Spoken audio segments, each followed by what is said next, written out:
नमस्कार, capital TV देख रहे हैं आप। मैं हूं आपके साथ पूजा। लैंड फॉर जॉब स्कैम मामले से जुड़ी हुई बड़ी खबर आपको बता रहे हैं। इस पूरे घोटाले में लालू परिवार फंसता हुआ नजर आ रहा है। पहले राबड़ी देवी से सीबीआई की पूछताछ हुई, उसके बाद लालू यादव से, और आज सीबीआई ने तेजस्वी यादव को समन करके बुलाया था। पर बड़ी जानकारी आपको दे दें कि सीबीआई के सामने तेजस्वी यादव पेश नहीं हुए हैं। अपनी पत्नी के स्वास्थ्य के हवालों का उन्होंने एक बहाना बनाया। उनका कहना है कि मेरी पत्नी की तबीयत ठीक नहीं है, मैं उनके साथ अस्पताल में मौजूद हूं, जिस वजह से वो सीबीआई के सामने पेश नहीं हो पाए। इस बड़ी खबर पे मेरे साथ न्यूज रूम से जुड़े हुए हैं कैपिटल टीवी के एग्जीक्यूटिव एडिटर राजीव जी। राजीव जी, क्यों बहाने मार रहे हैं तेजस्वी यादव? देखिए, तेजस्वी यादव को अब डर हो गया है कि उनकी गिरफ्तारी लगभग तय है, क्योंकि अभी तक वो लैंड फॉर जॉब मामले में शामिल नहीं हुए थे। सीबीआई ने अभी तक उनके खिलाफ इंक्वायरी नहीं की थी। अभी वो आईआरसीटीसी घोटाले में शामिल थे, चार्जशीट भी दायर हो चुका था।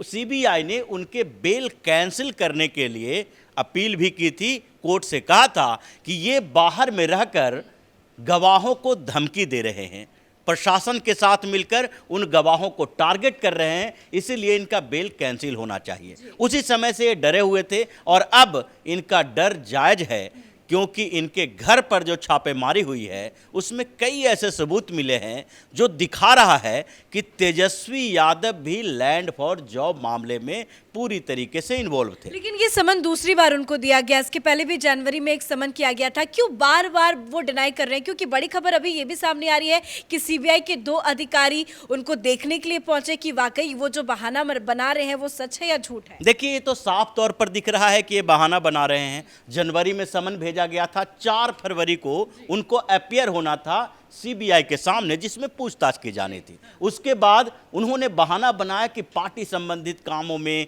उसके साथ ही सरकार के वो डिप्टी सीएम हैं, तो ऐसे कामों में व्यस्त हैं जिसके लिए उनको और ज़्यादा समय चाहिए। उन्होंने वकीलों से बात की, मुलाकात की और ये देखना शुरू किया कि कैसे सीबीआई के चंगुल से हम बच सकते हैं। उसके बाद सीबीआई ने टाइम बढ़ा दिया, 11 मार्च की डेट तय हुई। अब ऐसे में वो कह रहे हैं कि उनकी वाइफ बेहोश हो गई है सीबीआई की पूछताछ से, और इसके कारण वो उनके साथ अस्पताल में हैं। तो अस्पताल में हैं तो घर में नहीं होंगे, इसीलिए सीबीआई ने उनके घर पर जाकर ये जांच करना चाहा कि सही मायने में तेजस्वी यादव अस्पताल पहुंचे हुए हैं या घर में हैं, क्योंकि ये पूरा का पूरा बहाना सबको पता है। लेकिन जो सीबीआई और ईडी की जो टीम अभी जांच कर रही है, ईडी ने जो सर्च किया वो पीएमएलए के तहत है, और मनी लॉन्ड्रिंग में ये मामला सामने कैसे आया कि तेजस्वी यादव भी इस पूरे मामले में इन्वॉल्व हैं, क्योंकि तेजस्वी यादव के घर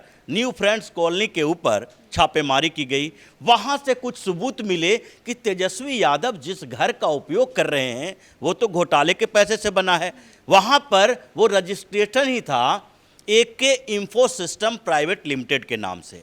अमित कात्याल उसके डायरेक्टर हैं। और ये कंपनी कैसे बनी, कंपनी कहाँ से बनी, और कंपनी में कैसे लालू यादव का शेयर दिखाई पड़ रहा है, क्योंकि इस कंपनी के नाम से 2 प्लॉट लिए गए थे और वहीं से ईडी और सीबीआई को जांच की दिशा मिली कि इन दोनों प्लॉट में उसके लिए नौकरी के बदले ये दोनों प्लॉट इस कंपनी को दिए गए थे। बाद में क्या हुआ, ये कंपनी के डायरेक्टर तो वही रहे, सीईओ तो वही रहे, लेकिन इसके शेयर बदलते रहे।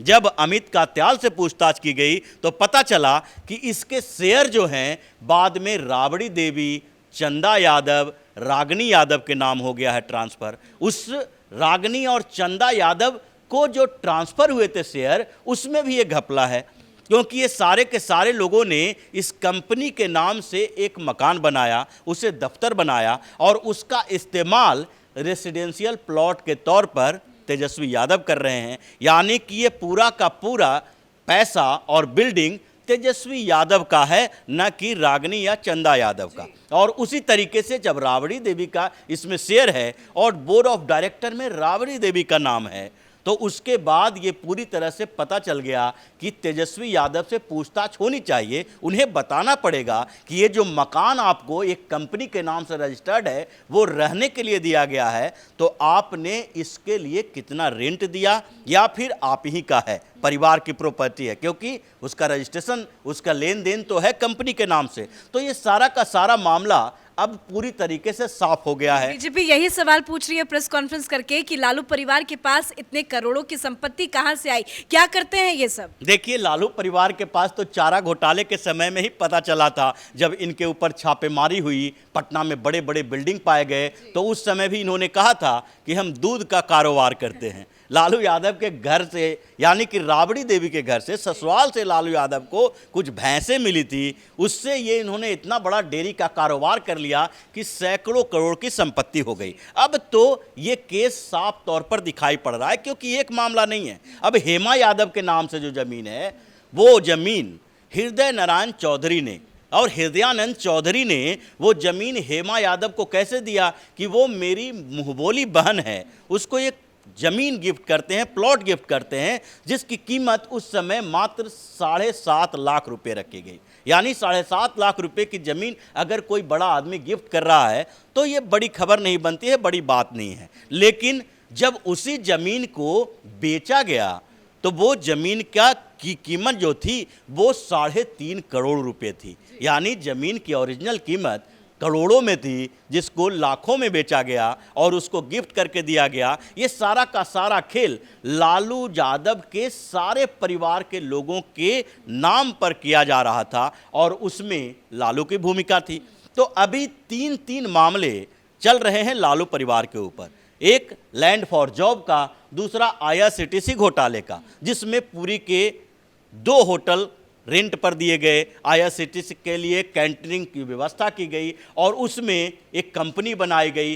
प्रेमचंद गुप्ता उस कंपनी के मालिक थे, लेकिन उसके शेयर भी बाद में लारा प्रोजेक्ट को दिया गया, जो लारा प्रोजेक्ट यानी लालू राबड़ी देवी की कंपनी, और लालू राबड़ी प्रोजेक्ट को वो सारा का सारा शेयर ट्रांसफर कर दिया गया। यानी ये लोगों की कॉन्स्पिरेसी देखिए। ये सारे के सारे जो अभी भ्रष्टाचार में संलिप्त नेता हैं, इन्होंने मल्टी लेयर बना रखा है इस पूरी की पूरी साजिश करने के लिए, क्योंकि उनको पता है कि अगर एक लेयर होगा, डायरेक्ट हम इनसे कॉन्ट्रैक्ट करेंगे तो जैसे ही CBI या ED इनके दरवाजे पर पहुंचेगी, ये मुंह खोल देंगे और उसके बाद हम पकड़े जाएंगे। इसलिए CBI और ED के ऊपर जो ये सवाल उठा रहे हैं कि इतने सालों से कैसे बैठे थे। जैसे नीतीश कुमार ने कहा कि 2014 में हुआ था, 2017 में हुआ था और उसके बाद अब फिर से हो रहा है। नीतीश कुमार कह रही है कोई बड़ी बात नहीं है, समन तो आता रहता है। समन आता रहता है, क्योंकि उन्होंने एक साथ जोड़ दिया कि जब नीतीश कुमार तेजस्वी यादव यानी लालू यादव के परिवार के साथ RJD के साथ जाते हैं तो ये शुरू हो जाता है छापेमारी। लेकिन उनको ये भी बताना चाहिए कि ये जो 1, 2, 3 यानी कि लेयर पर लेयर चल रहा है, उसको इन्वेस्टिगेट करने में क्या CBI और ED को 2-4 दिन लगेंगे? जब जब कोई सबूत मिलेंगे पूछताछ होगी, और जब सारे सबूत मिल जाएंगे तो गिरफ्तारी होगी। लेकिन सर, जिस तरह से लगातार चाहे वो ED हो या CBI हो एक्शन में नजर आ रही है, पहले राबड़ी देवी से पूछताछ हुई, लालू यादव से पूछताछ हुई, अब CBI जो है वो तेजस्वी से भी पूछताछ करना चाहती है, और ED ने कल जिस तरह से घंटों छापेमारी 20 से ज्यादा ठिकानों में की, क्या लगता है लैंड फॉर जॉब स्कैम में गिरफ्तारी भी अब धीरे धीरे होगी? क्योंकि कोर्ट में पेशी होगी, उसके बाद एक्शन होगा, क्योंकि जांच एजेंसियां कह रही है उनके पास सबूत है।